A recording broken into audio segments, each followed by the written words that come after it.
Hello, this is Dennis Dillon, and still doing a few more things with the Diddo, the cool looper, and how you can expand your sound using the looper. So I'm going to do a simple little two-chord thing, a little A to G thing.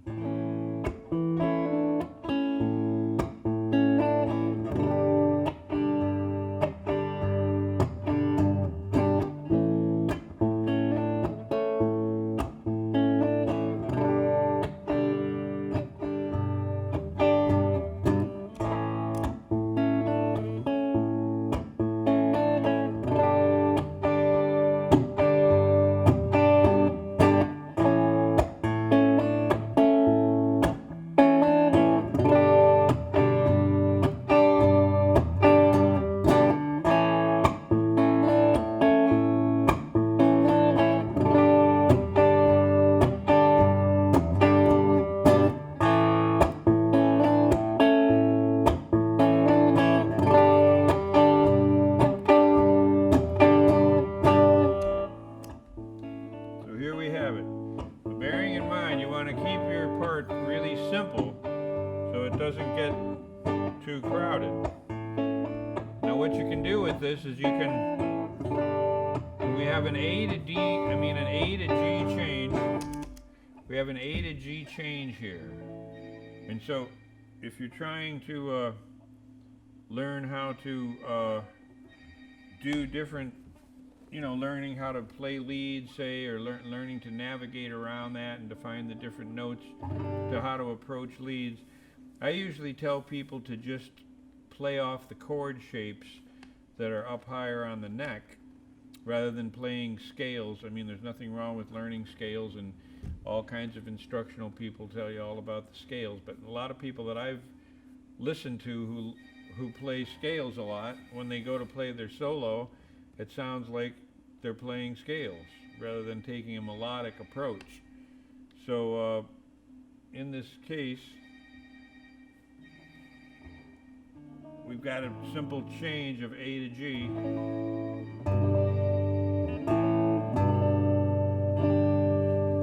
So I'm going to play, when I approach the leads, I'm going to play off up higher on the neck.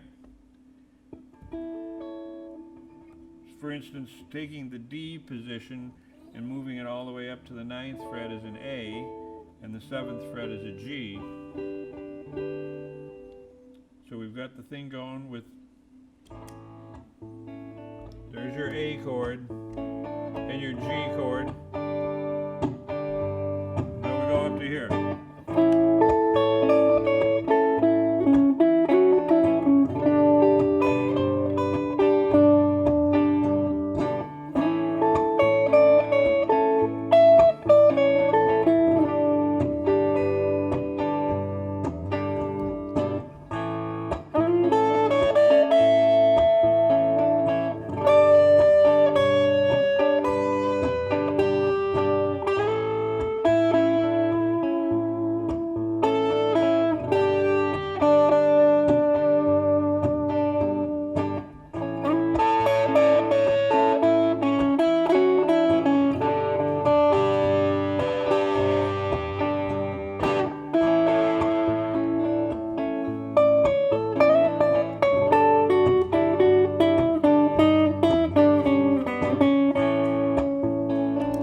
Okay, and so what you will find is that the bad notes will reveal themselves as you fish around and you try to find a melodic line. Now, I usually like to try to build a kind of a theme or some kind of emotional content, with concision and content in your statements, your musical statements, your melodic statements. So you kind of develop a theme that you come back on, which comes out of the original groove, which in this case the groove is this sort of what I call a big sky that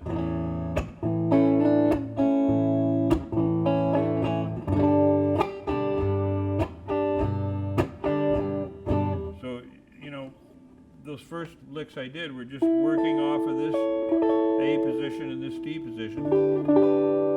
So if I were to go elsewhere, it's the same idea. I'll work off of the bar A position to G position here, as in this.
So again, on this, you don't have to stay with the chord itself, but you use that as your foundation, as the base that you work off of, and then you find other notes that are nearby.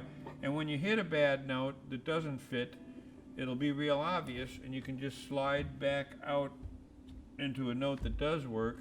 And this is how you kind of find your way around, you know, learning keys and learning the melodic approach to lead playing. And you can just, I'm going to go up here now around the 12th fret and the 14th fret, playing out of this A position and this G position, and you'll see again. And again, you can just kind of fish around, and when you hit those bad notes, you'll know which notes to stay away from. So we're going here.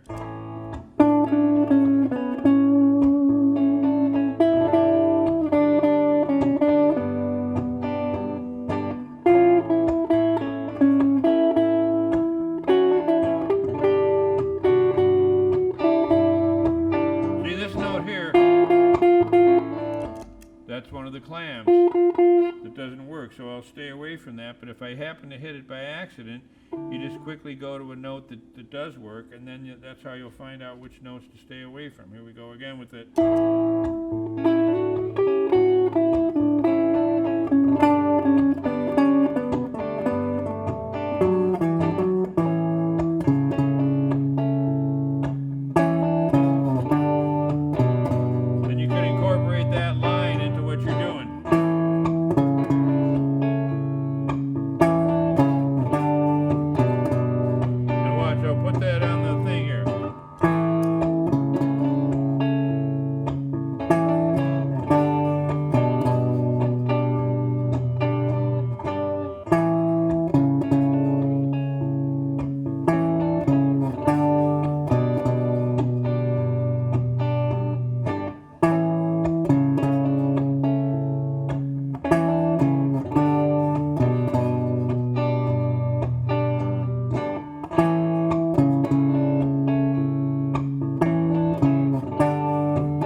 you can see how you can build that and it can get crowded. Now I'm going to take this thing called an EBow, which is an electronic device that disturbs the electronic field of the string and gives you a lot of sustain. And I'll show you how we can go a little more bananas with that. So here we go back with the groove.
Anyways, just kind of showing you what you can do with layering stuff out. It can get kind of crazy, and that's a lot of stuff going on. But you notice it kind of stayed with the original theme, the original groove and kind of emotional sound painting that the original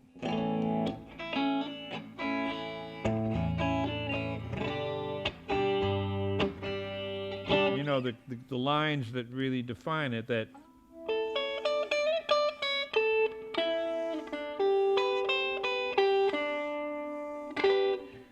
so you want to keep your continuity and you want to make sense with it.